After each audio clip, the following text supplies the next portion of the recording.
tardes.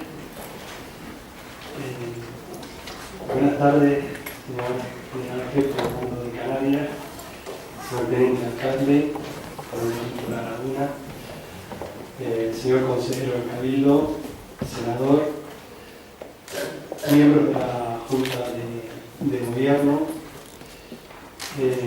presidentes y representantes de las queridas instituciones que hoy nos acompañan.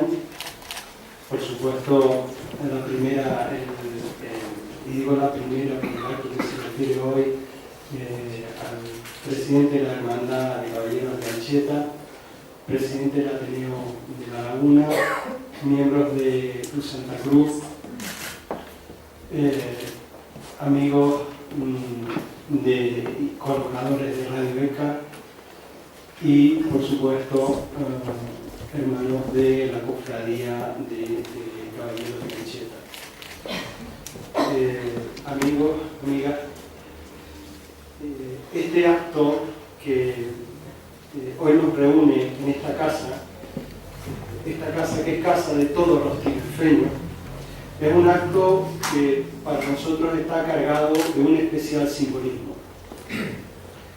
Cuando en el siglo XVI un hijo de esta tierra tomaba la decisión de abandonarla para prestar un servicio a la humanidad, no podía pensar que siglos después tendría lugar un memorial en su nombre en la tierra precisamente que le viera nacer.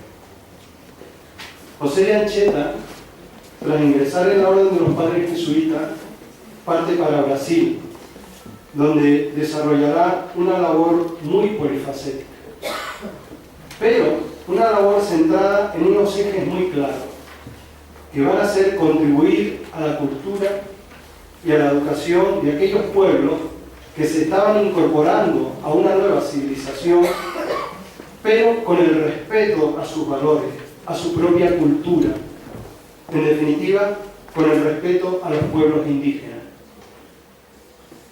Esto, que hoy nos parece de lo más natural, no lo era ni mucho menos en aquella época.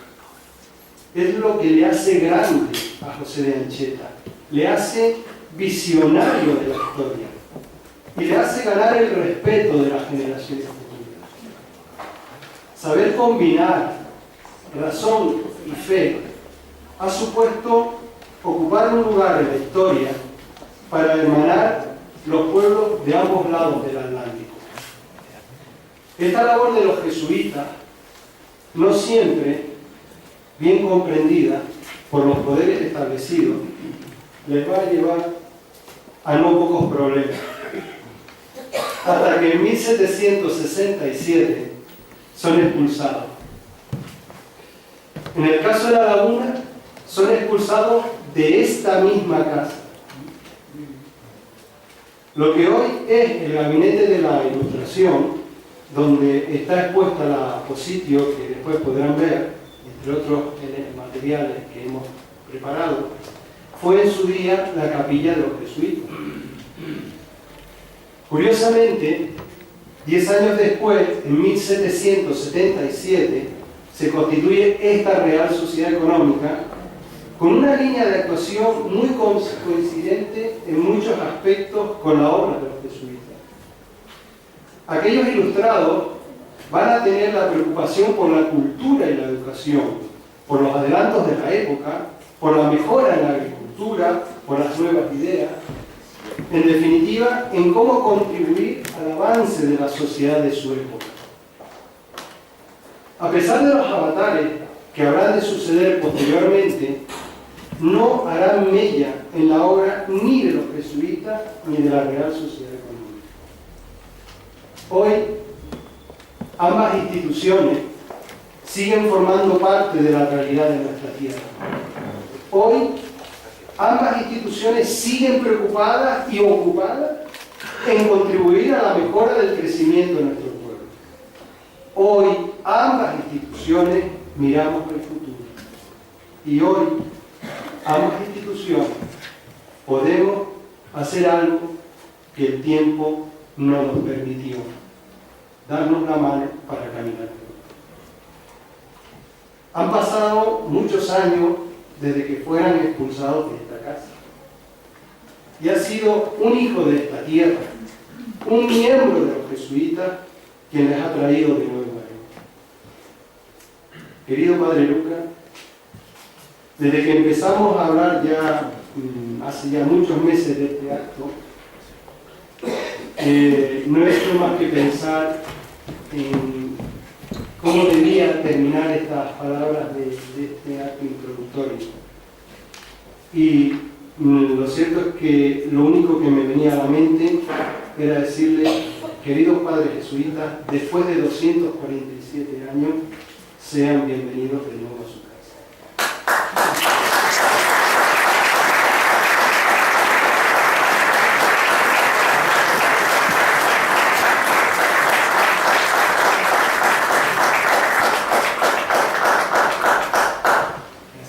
Continuamos con el acto. El profesor emérito de nuestra Universidad de La Laguna, don Francisco González Ruiz, catedrático, nos va a hacer una breve exposición de lo que significa la positio sobre nuestro santo ya.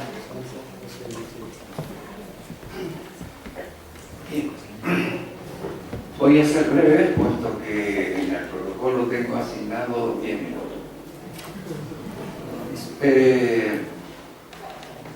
Saludo a las dignísimas autoridades, a todos los que me han apetecido venir a este acto, y voy a comenzar.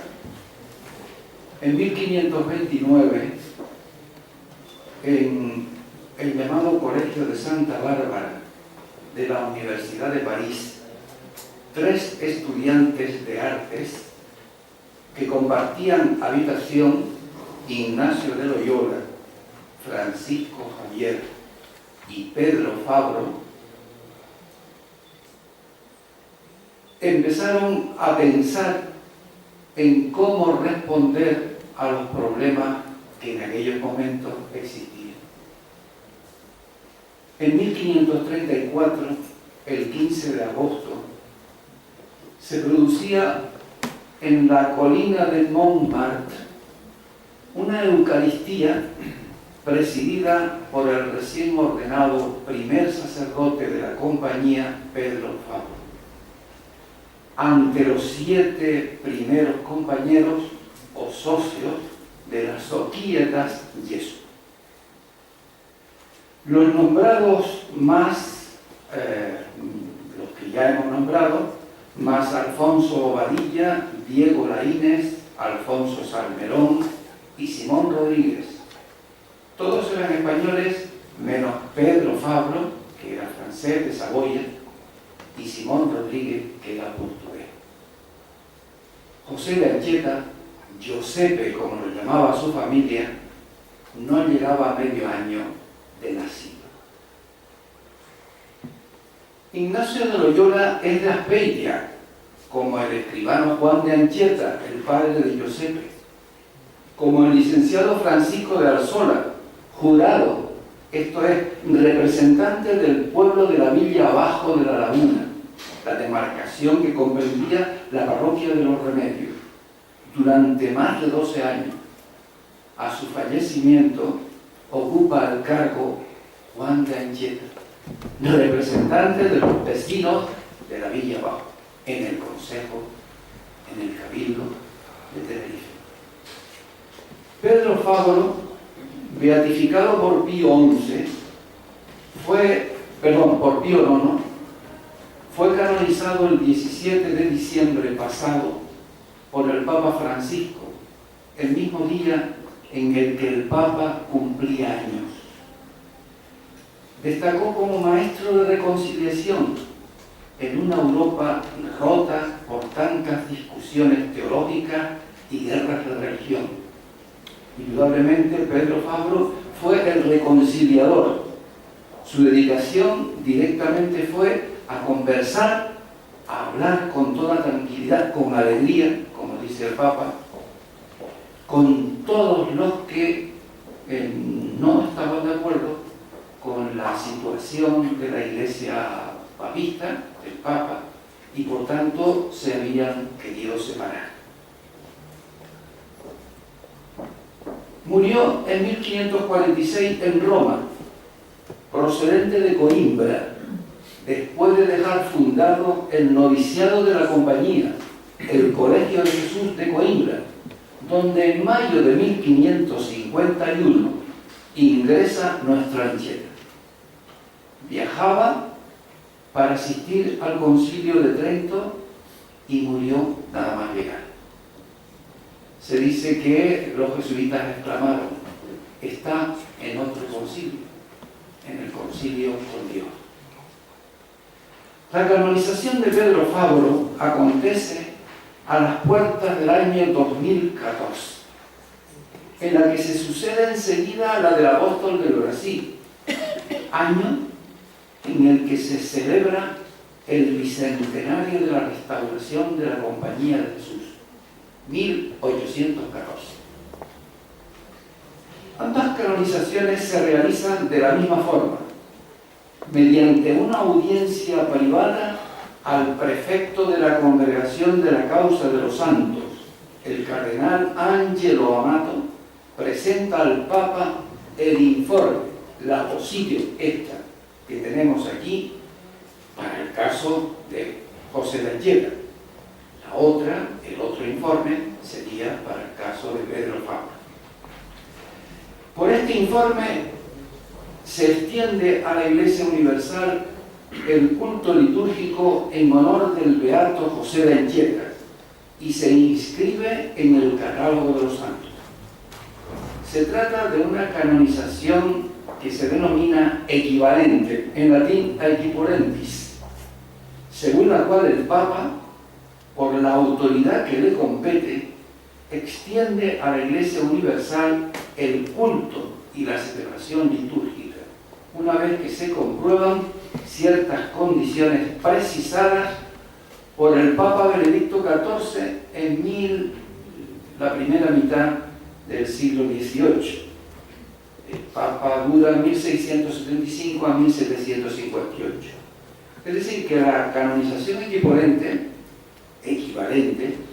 está integrada en el derecho canónico y es exactamente igual, la palabra equivalente lo dice, que la otra, es decir, la que se produce mediante un milagro. Por tanto, nos toca hablar rápidamente ya de la llamada positio que tengo en mis manos y que, igual que otros compañeros canarios, todavía no sabemos por qué nos tocó. Yo creo que la buena suerte, una especie de privilegio de participar en este informe que la Congregación de las Causas de los Santos tenían que presentar al Papa. El motivo creo que se ha contado varias veces. Simplemente se acababa de presentar la revista Anchietea de la Cátedra Cultural Padre Anchieta, cuando se envió a todas partes. Lo envió el propio vicerrectorado de Extensión Universitaria. Bueno, lo llamo de Extensión Universitaria porque así se llamaba en mi época. Ahora se llama, en fin, de Relaciones con la Sociedad. El hecho es que nos llaman el postulador general de la Compañía de Jesús, el que tiene que ver con los santos de la Compañía de Jesús, el que por tanto está teniendo informes de todos los beatos y de todos los posibles santos, nos dio las gracias por enviarle la revista Anchieta. Pero al cabo de un poco de tiempo, unos días nada más, el asistente al postulador, el padre Mark Lindbeyer, nos mandó un correo electrónico pidiéndonos ayuda. Me ha tocado, nos dice, hacer el informe preceptivo para la canonización de Anchieta y necesito que haya gente que me ayude. Entonces nos distribuimos un poco el trabajo, tampoco nosotros podíamos mucho, pero en fin, me acuerdo que yo dije, bueno, yo puedo hacer la bibliografía, la bibliografía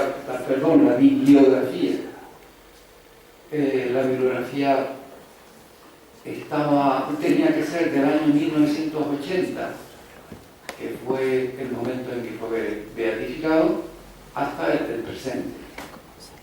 Por lo tanto, recogía en cierta medida pocos años para tener en cuenta los años del 80 para atrás. Es decir, la canonización de Anchieta, la causa, llevaba casi 4 siglos en la postulación de la Compañía de Jesús.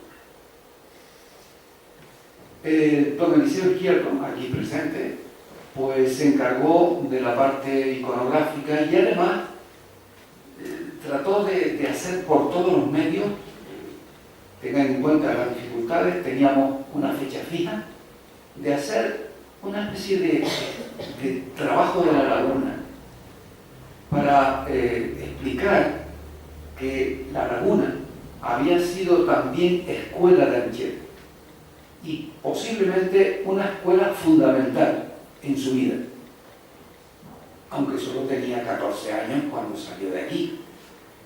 Esto a mucha gente le llama un poco la atención y dice que ¿cómo puede acordarse con 14 años de la laguna? Yo me acuerdo perfectamente de los sitios donde vivía antes de los 14 años, que no era en la laguna, y me acuerdo perfectamente. Lo digo por si acaso hay alguien que todavía lo duda. Pero además Anchieta iba a Coimbra a estudiar el bachillerato. Cuando yo ingresé en el bachillerato, y les sé que soy mayor, cuando ingresé en el bachillerato tenía que tener 10 años. Y así se empezaba el bachillerato, con los 10 años. Por lo tanto, Anchieta iba a estudiar el bachillerato. No les extrañe que fuera a la universidad, porque entonces ser bachiller se estudiaba en la universidad. Se hacía el grado de bachiller, el grado de licenciado o grado simplemente, y doctor. Por ejemplo, el hermano de Anchieta, que va a Coimbra, estuvo 2 años en Coimbra, salió con él, pero se vino en el año 1550 y era bachiller en cánones. Él fue a estudiar Derecho Canónico y terminó lo de bachiller. El padre de Pedro Núñez se llamaba el bachiller Nuño Núñez de Villavicencio. Es decir, había estudiado Derecho, pero solamente había hecho los 2 primeros años de Derecho. Es decir, bachiller en Derecho.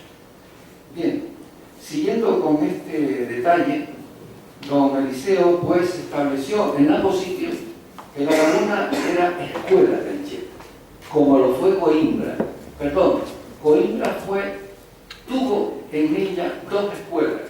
Primero, en la universidad. Empezó a estudiar exclusivamente en la universidad hasta que comprendió que su vocación lo llevaba por la Compañía de Jesús, ingresó en ella justamente en el noviciado que había fundado Pedro Fabra. Yo no sé por qué, pero estoy haciéndoles caer en la cuenta de la cantidad de coincidencias que existen. Tampoco yo las puedo explicar, pero son coincidencias que se dan. Es decir, la canonización de Pedro Fabro, inmediatamente la canonización de Anchieta. Coimbra, incluso podríamos hablar desde el punto de vista biográfico, y no quiero perderme por esa parte, la enfermedad de Anchieta, que es justamente la que le obliga a ir a Brasil. Porque Anchieta era un alumno aventajado, era un alumno privilegiado. Lo llamaron el canario de Coimbra por algún motivo, porque era reconocido por la manera es decir, el ocupar siempre el mejor puesto en las clases, etc. Sus profesores lo reconocían, como está explicado en alguna biografía. Seguimos con la posible. Nos tocó, por tanto, y don Eliseo Izquierdo, además de eso, dedicó su trabajo a la iconografía, que era un trabajo que ya él tenía en el congreso que se hizo en la Universidad de La Laguna en el año 1997, en el momento del 4º centenario de Anchieta. Un trabajo sobre la iconografía canaria, es decir, todas las imágenes, cuadros, esculturas que hay de Anchieta en Canarias.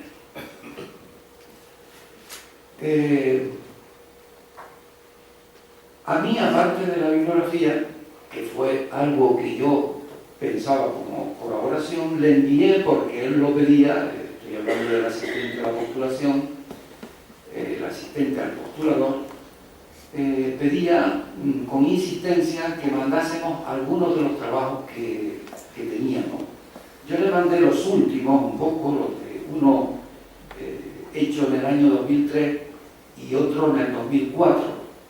Uno que era y se titulaba La llegada de Anchieta a Brasil y la conversao do gentío, porque en La Laguna se celebró, organizado por el Ayuntamiento de La Laguna, un simposio sobre Anchieta para celebrar la llegada de Anchieta en Brasil en 2003.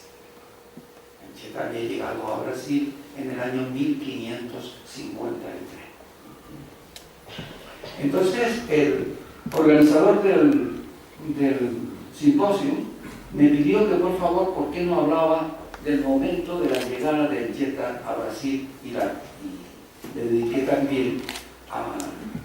En fin, no voy a hablar de mi trabajo dentro del apositio y en esta parte que se llama, en la que está también don Eliseo Izquierdo, el Beato José de Anchieta y San Cristóbal de La Laguna, está un trabajo de un buen amigo nuestro que se llama Jesús Negrín Fajardo. Lo cogieron porque él presentó ese trabajo en el Congreso de Coimbra y se trataba del diálogo como salvación, digamos, de muchos momentos del propio Anchieta. Es decir, se sabe que Anchieta estuvo de rehén, por cierto, dejó de ser rehén el 14 de septiembre, es decir, el día del Cristo de la Laguna. Yo podría estar hablando de coincidencias todas las que ustedes quieran, pero ese día lo soltaron, digamos. Estuvo 3 meses de rehén en Iperui, que se llama. Y Jesús Negrín, profesor titular de la Facultad de Educación de la Universidad de La Laguna, habló del elemento del diálogo como elemento de calma entre las personas, hasta entre los salvajes. Bien, otro de los trabajos que se encuentran en el mismo lugar que los nuestros está el de Pablo Suez, y es el trabajo que presentó en el Congreso de Anchieta de La Laguna. Es de verdad uno de los trabajos que ya yo había podido destacar y que lo puse en la contraportada de la edición del Congreso, porque me parecía que era algo que se tenía que tener en cuenta siempre. Pablo Suez es un franciscano muy proclive a la teología de la liberación, que trabaja en Brasil con los indígenas. Y el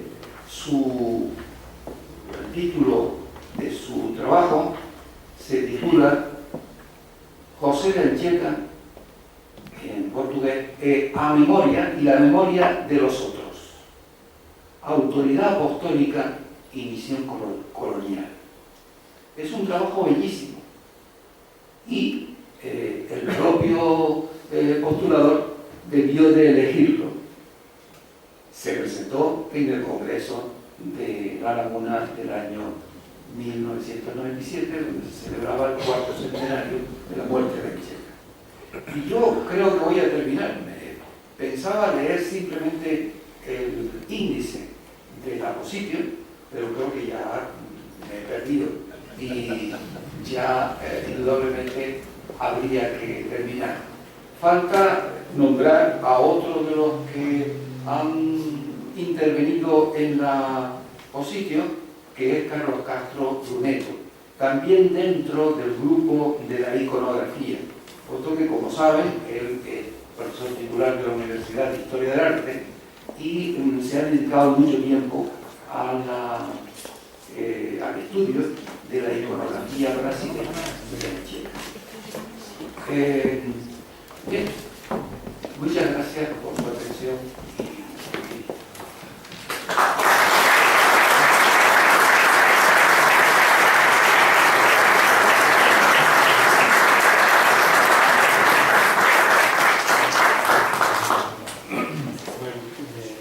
Le damos la bienvenida al presidente del Cabildo que se acaba de incorporar, agradeciéndole que haya venido de otro acto, sabemos su apretada agenda. Y bueno, continuando con lo que tenemos previsto para esta tarde, yo creo que empezamos a llegar al núcleo gordiano de esta tarde con la intervención de Lucas López, con una conferencia que yo creo que difícilmente podría resumir más el acto de hoy. El título es Anchete, Radio ECA, ayer y hoy los jesuitas. Entonces, nosotros nos podemos trabajar.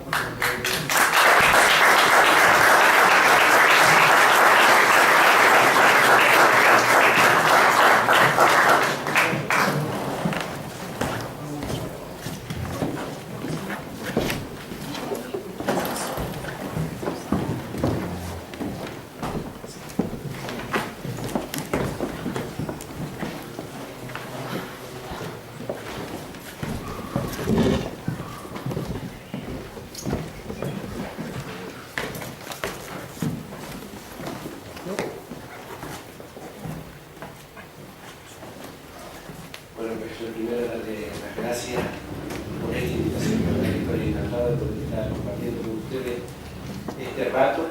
Agradecerle a la Real Sociedad Económica de Amigos del Valle de Tenerife esta invitación y saludar a las autoridades que nos representan en las diferentes funciones y también, sobre todo a ustedes, amigos y amigas, que la verdad me emociona sabiendo que había un montón de actos que no podemos reunir a mucha gente. Yo que juego un partido de fútbol, incluso lo decir hoy. No sé si llama la tradición. Bueno, les cuento que lo que hoy voy a decir está también ya impreso y que la imprenta de Radio ECA ha funcionado rápida para que luego al final lo puedan tener. Con lo cual, si uno que dice ya puede, no lo tiene para leer. Además me han dicho que lo van a colgar en la web de la Real Sociedad Económica, en el canal de YouTube o sea que todas las posibilidades es perfecto. Vamos a empezar con 4 fechas y con una imagen. Las 4 fechas están ahí puestas: 1975, 1965, 1554 y 1960. Febrero de 1975. En febrero de 1975, el padre Arrupe es ya general de los jesuitas desde hace 10 años, pues desde 1965, desde el año en que se clausura el Concilio Vaticano II, y ha conseguido reunir a la Compañía de Jesús en lo que nosotros llamamos Congregación General, es nuestro órgano legislativo fundamental. Bueno, de hecho, es nuestro único órgano legislativo, puesto que nuestro general no legisla, él sencillamente gobierna, ¿no? Ese órgano generó un decreto, así llamamos nosotros en nuestras normas, el decreto 4, que se llama Nuestra Misión Hoy de 1975, claro, ¿no? Y decía eso que está en ese decreto, esta frase que aquí aparece, ¿no? Caminando paciente y humildemente con los pobres, aprenderemos en qué podemos ayudarles después de haber aceptado primero recibir de ellos. Eso está formulado en 1975, que fue un poco chocante en aquella época, ¿no? Se acusó a la Compañía de Jesús de pasarse al lado de los rojos, así se le decía entonces, ¿verdad? Y que si eran comunistas y que, bueno, la palabra teología de la liberación, o la expresión teología de la liberación, había nacido apenas unos años antes, con el libro de Gustavo Gutiérrez, pero bueno, se nos metió a los jesuitas en ese camino. Se dijo que estábamos haciendo una novedad que no tenía que ver con los tiempos, que esto no era posible. Los jesuitas no habían sido nunca así, esto es irreconocible. 1975. Ese es Pedro Arrupe, famoso comunista. Y no tengo nada tampoco contra los comunistas, ¿verdad? En febrero de 1965, me voy 10 años antes, en febrero de 1965, Francisco Villén, es jesuita, de la vieja Compañía de Jesús, los que se habían formado, eso es, como había que formar a los jesuitas, sin que existiera teología de la liberación ni ninguna otra cosa por el estilo. Él formuló en una frase que hemos aprendido de memoria, todas las personas que trabajamos en Radio ECA, nos las hemos aprendido de memoria: llevar la mejor formación posible al mayor número de personas, sobre todo a quienes más necesidades educativas tienen. Ella se llama Estrella, fue la primera alumna de Radio ECA, hace 50 años. Y me parece que es muy importante que pongamos en relación ambas fechas. Estamos hablando de que Villén Lucena pone en marcha la emisora cultural canaria 10 años antes de que los jesuitas formulen que su misión es el servicio a la fe y la promoción de la justicia. ¿Cómo ha llegado a esa conclusión Francisco Villén? Porque se ha pasado horas y horas recorriendo caminos, confesando, dando misiones en las parroquias y viendo cómo estaba el pueblo de Canarias. Él, que venía de Andalucía, se encuentra en una realidad fragmentada, un territorio partido en islas, quizás lo podemos decir así, ¿verdad? Donde además de la ruptura que puede haber por el mar, es que dentro de cada isla hay otra ruptura que la marca la cultura, la marca quien tiene acceso a la formación y quien no. En aquel momento, la provincia de Las Palmas era la última en índice de alfabetización de España, en 1965. Y la provincia de Santa Cruz de Tenerife está un poquito por arriba, ¿no? Parece que casi siempre está un poquito por arriba. 4 siglos antes me voy, 1554. Un joven canario, nacido en esta ciudad, en La Laguna, miembro en formación de una orden, la Compañía de Jesús, que apenas tiene en aquel momento unos pocos años, en 1540 se ha fundado la Compañía de Jesús, ¿no? Pero como dicen las empresas, desde tal, los jesuitas decimos, desde 1540, ¿verdad? Se llama José de Anchieta, trabaja mano a mano con los indígenas. En ese día él está trabajando mano a mano con los indígenas en la comarca de Piratininga, en la construcción de una maloca. Una maloca es una especie de casa comunitaria, ¿verdad? En la construcción de una maloca que poco a poco se convirtió en una aldea que lleva por nombre San Pablo, la actual ciudad de San Pablo. José de Anchieta no había leído la Congregación General 32 de los Jesuitas, que pasó en 1975, y jamás pudo pensar ni imaginar que un sistema educativo utilizara la radio, porque es que no sabía lo que era la radio, ¿verdad? Yo creo que si hubiera sabido lo que era la radio no hubiera caminado tanto, porque por radio llegan las cosas antes, ¿verdad? En el año 1960, bueno, eso es patio de colegio, que es lo que queda, bueno, una edificación muy posterior, ¿no? Pero está en el sitio donde se construyó la primera maloca y es el centro de la ciudad de San Pablo, en Brasil. Tuve la suerte de poder estar allí y emocionarme al tocar aquella puerta.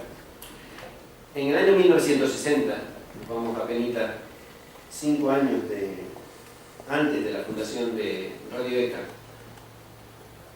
Bruno Giorgi, ¿te suena, verdad? Es el autor de la imagen, por eso decía una fecha y una imagen, ¿verdad? Es el autor de la imagen que está situada aquí a la entrada de la ciudad. Es entonces cuando se erige. Es regalo, creo, de la ciudad de San Pablo. Me parece que es de la ciudad de San Pablo a la ciudad natal del denominado apóstol de Brasil, padre de Brasil.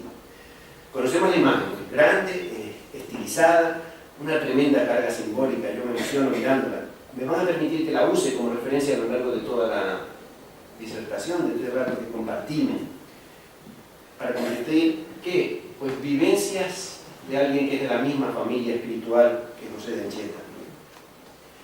La imagen, como decimos, es estilizada, como todas las de Bruno Giorgi. Resaltan por su plasticidad y por su simplicidad. Representado con una túnica, una toga, que usaban los estudiantes, originariamente la sotana de la Compañía de Jesús, el hábito de los jesuitas, así se le llamaba, en realidad era la toga que usaban los estudiantes de la Universidad de la Sorbona, en París. Tiene los pies enormes, este joven Anchieta que tenemos aquí representado. Las manos también son grandes, se apoyan en un bastón y bendicen esas manos. Y la cabeza, qué curioso, la cabeza no está mirando hacia adelante, mira como un poquito hacia el entorno, como si estuviera observando a ver qué es lo que pasa por los alrededores, ¿verdad? sea que mirada atenta a lo que sucede y que aprende de lo que le rodea, pies de caminante, grandes pies de caminante, manos para hacer, para apoyarse y para bendecir, toga de un estudiante universitario. Yo creo que eso define muy bien. Giorgi consiguió definir muy bien lo que es Anchieta, quién es Anchieta y qué es lo que significa. Pues vámonos con esos pies.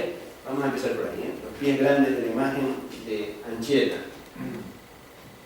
Ignacio de Loyola fundó la Compañía del Sur y lo dejó escrito en sus constituciones para discurrir por el mundo. Eso que aparece ahí es un trocito de las constituciones de la Compañía del Sur. Hicimos la tal promesa y voto para que su santidad hiciese nuestra división o misión a mayor gloria de Dios nuestro Señor, conforme a nuestra promesa e intención de discurrir por el mundo. Discurrir con la cabeza, pero también con los pies, ¿no? Discurrir por el mundo. Es impresionante leer en la vida de Anchieta muchos de sus textos, ¿no? De verdad que discurrió por el mundo. Es impresionante lo que caminaba ese hombre, ¿no? Tuve la suerte, como les decía antes, de poder estar destinado por la Compañía de Jesús en América Latina unos años y ya me impresionaban los caminos que se recorrían. Y cuando yo miraba la historia, digo, pero ¿cómo es posible que hicieran esto? Hoy en coche, en avión, cuesta, es difícil, en barco es complicado, ¿no? Hay que ver lo que hacían, eran gigantes, además iba descalzo siempre. Eso me llama muy poderosamente la atención. Y él incorporó a su vida eso, ser un caminante. Fíjense ustedes, nace en la ciudad de La Laguna, se forma en parte aquí, en parte en Coimbra. Lo mandan a Brasil. Llega a Brasil y rápido lo tenemos yendo desde el centro de Brasil hacia el sur, llega a Santos, de Santos pasa a lo que hoy es San Pablo. Luego lo hacen en 1578 provincial y durante los siguientes años llegó a provincial pues ya a sentarse, ¿no? A vivir de la vida. No, pues no. Se dedica a caminar. Parece un gobernante de los de ahora, que están en todos lados, en todos los actos a la vez casi, ¿verdad? De un lado para otro. El padre Anchieta iba siempre de un lado para otro. Y hay un texto, lo pongo aquí, porque yo creo que indica lo que Anchieta caminaba por fuera y por dentro. Caminando con el hermano Jerónimo Suárez, ambos descalzos, insisto, viendo que el otro iba penosamente y que tenía como dificultades y tenía ganas de rendirse ya, ¿no? De rendirse, ya no puedo más. Ay, padre Anchieta, que yo que no doy para tanto, ¿no? Pues entonces le dice eso que aparece ahí. Él dice, es verdad que muchos de nosotros, diríamos nosotros en nuestra lengua actual, ¿no? Deseamos llegar a viejos y morir con nuestra gente, ¿no? En lugares que conocemos, acompañados de la gente que nos quiere. Y él dice, yo prefiero morir en el camino. Yo prefiero morir en mi camino. Bueno, pues eso, los pies de Anchieta.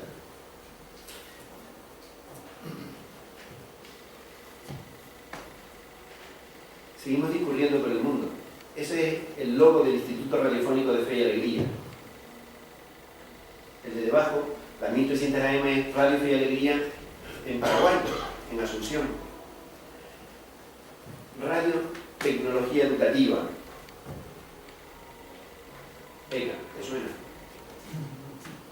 Anda, esto es Radio Santa María, en República Dominicana. Radio Esfellal es del Ecuador. Bueno, estos son dos de los primeros alumnos de Radio ECA, escuchando la radio y rellenando los esquemas, ¿no? Bueno, todas estas radios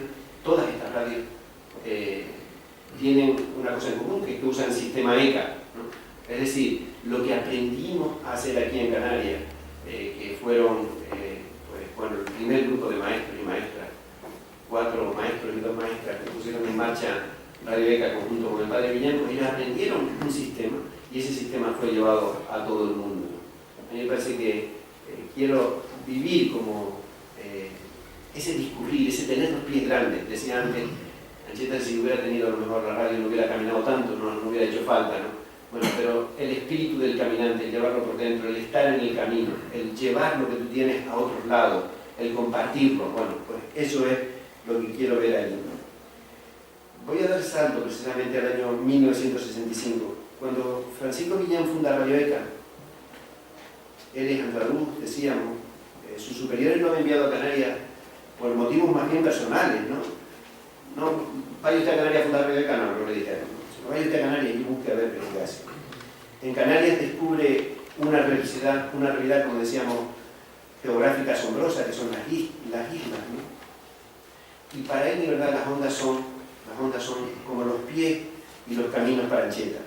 Se trata de llegar a todos los rincones, y principalmente a aquellos lugares donde no hay oportunidades, donde no hay posibilidades. Ni entonces ni ahora, los 50 años de la historia de Radio ECA se entenderían sin la misma mística que inspiró los viajes de Anchieta. Discurrir por el mundo, traspasar fronteras, movilizarse para llegar a quienes más necesidades tienen, que en el caso de ECA son necesidades fundamentalmente educativas, aunque hoy coinciden, y eso se lo puedo asegurar, con otras necesidades económicas y materiales. Nosotros queremos reconocer el mismo espíritu de Anchieta, el caminante, en el profesorado, en los hombres y mujeres de Radio ECA, que recorren su comarca, donde les toque su zona, le decimos nosotros, atendiendo a los diferentes puntos de orientación, tratando de hacer más fáciles las cosas para las personas que más dificultades tienen. 150 docentes, hombres y mujeres, itinerantes, que van de un lado para otro y que hacen de la carretera su lugar, el camino hace su lugar.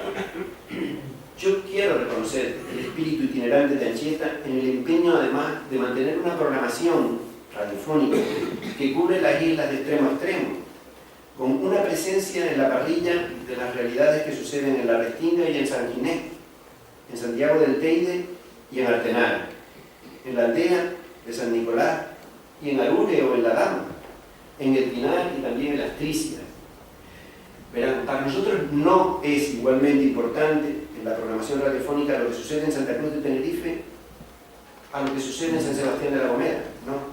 Para quienes trabajamos en ECA, lo más importante es lo que está más lejos, lo que es más pequeño, lo que es más débil, lo que está más alejado de los centros de poder, lo que tiene menos servicio. Queremos reconocer el mismo espíritu de Anchieta en estos 50 años de historia de Radio ECA, que a partir de 1970 propaga su sistema educativo, como decíamos, a las escuelas radiofónicas de Radio Santa María, estas fueron las primeras, en República Dominicana, al Instituto Guatemalteco de Enseñanza Radiofónica, en alianza con un genial alemán que se llamaba Franz Tatenbach, y paulatinamente a 14 instituciones más en toda América Latina, que hoy sabemos que se estudia con sistema ECA desde La Plata hasta Washington DC. Queremos reconocer el mismo espíritu de Anchieta, el caminante, en la presencia de Radio ECA a través de un buen número de proyectos de cooperación exterior en muchas sociedades de nuestra África occidental, nuestra África cercana. Yo creo que si ustedes ponen la punta del compás sobre esta ciudad y la llevan hasta Bruselas o hasta Barcelona basta, y la hacen girar, ahí dentro tienen la mayor bolsa de pobreza del mundo y el mayor salto económico que existe entre ninguna frontera. No hay el mismo salto económico entre los Estados Unidos y México, no hay el mismo salto económico entre Marruecos y el sur de España que el que existe entre Mauritania y Canarias, por ejemplo, o entre Guinea-Bissau, donde la esperanza media de vida todavía no supera los 30 años.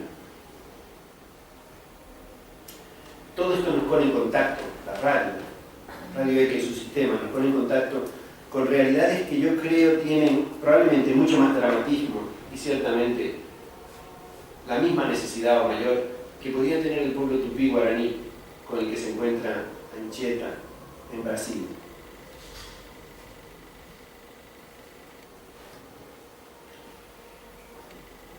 El padre Adolfo Nicolás, el actual superior general de la Compañía de Jesús, se dirigió a todos los miembros del equipo de Radio ECA con motivo de su visita a nuestra casa hace ahora 3 años, me parece.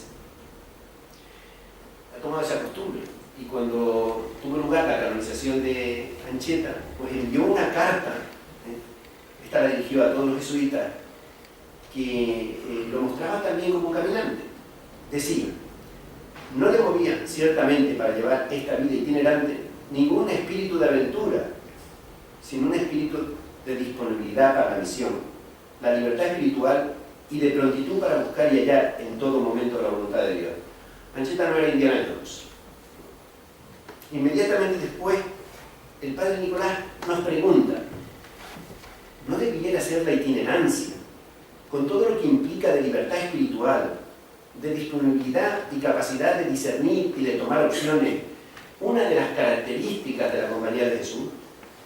Y finalmente concluye, el mismo responde, el continuo peregrinar de Anchieta, una forma de vida, podría inspirar hoy y alentar nuestra búsqueda de movilidad para responder a los desafíos que nos plantean las nuevas fronteras. Esto decía Adolfo Nicolás. Este espíritu de itinerancia es en realidad una marca del modo de vida de los jesuitas. Los jesuitas queremos estar siempre con las maletas hechas y queremos reconocer el mundo como nuestro único país, como nuestra única tierra.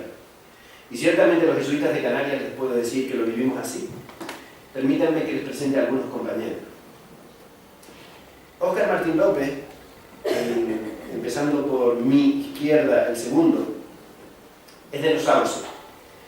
Actualmente es el maestro de novicios del noviciado que los jesuitas tienen en San Ignacio Guazú, una ciudad que tiene su origen en la primera reclusión entre guaraníes, fundada por los jesuitas en 1606. Por cierto, durante una década fue el director de Radio Fe y Alegría, que es la Radio ECA del Paraguay. David Fabundo, el último por mi izquierda, ese que va con la camisa azul. Bueno, David Fabundo es el más joven de los jesuitas canarios, es de Tenerife, aunque con ascendencia en La Gomera. Actualmente es el capellán de la red de centros educativos vinculados a la Compañía de Jesús en la provincia de Málaga. Esteban Velázquez no está ahí, es gran canario. Ahora mismo vive en Nador, junto a Melilla, trabajando con la iglesia en Marruecos, mirando siempre la realidad de los emigrantes desde el otro lado de las vallas y de las cuchillas. Francisco Javier Leandro Serpa, tampoco está ahí, nació en Tenerife, pero miren, sus papás emigraron a Venezuela, así que él creció allí, donde entró en la Compañía de Jesús. Actualmente es profesor de Teología Bíblica en la Facultad de Teología de Granada. Antonio Betancor es gran canario. Llegó a Paraguay en 1974. Se ha dedicado a la formación de jóvenes, al trabajo con campesinos, a promocionar instituciones, entre otras, ha promocionado Radio San Roque, una radio educativa que está en el sur del Paraguay. Bueno, y permítame que les presente también a otro jesuita canario que está ahí, el de verde. Es que se dedica a trabajar con los indígenas en Brasil. Se llama Fernando López y es palmero. En la actualidad somos 22 jesuitas los que nacimos en las Islas Canarias. Y estamos por fuera y también en nuestras islas. En Canarias vivimos 9 jesuitas. Nuestra presencia sirve para colaborar con la Iglesia de Canarias. En la vida de algunas instituciones que yo creo que a su vez sirven a toda nuestra sociedad. Trabajamos coordinados en una plataforma que integra a personas e instituciones que de un modo u otro tienen que ver con la inspiración de Loyola y con la Compañía de Jesús. La cooperación al desarrollo. Por ejemplo, participamos, gracias a la Fundación Entre Culturas, del trabajo de un buen grupo de voluntarias y voluntarios que se empeñan en sensibilizar a nuestra sociedad de la importancia que tiene la cooperación con los países del sur, incluso ahora en que estamos en crisis económica. Entre Culturas y Fe y Alegría es parte de una federación internacional concebida para llevar educación, así es su lema, allí donde acaba el asfalto, llevar educación donde acaba el asfalto. La Fundación Entre Culturas tiene, entre otros, un grupo de voluntariado aquí en la ciudad de La Laguna, en Tenerife. Y también apoyamos, aunque esto tengo que reconocer que le dedicamos menos tiempo, a la Fundación Oxfam Intermón, que nació en España de la mano también de los jesuitas de Cataluña. Y es sin duda, bueno, todavía de España, ¿no? Y es sin duda una de las más importantes ONG para actuar en situaciones de emergencia o en necesidades de desarrollo económico. Pero además de esta colaboración en la fe y en la justicia, la Compañía de Jesús siempre ha querido ser una institución vinculada a la interioridad, al discernimiento, a la espiritualidad, a la inspiración. De verdad que nos acompaña mucha gente, estos 9 jesuitas que decimos vivimos aquí en Canarias, nos acompaña un buen montón de gente en el interés por la espiritualidad. Yo diría que va creciendo además. Ahí andamos con los ejercicios espirituales, los ejercicios, si no lo han hecho, se los recomiendo, ¿verdad? es un instrumento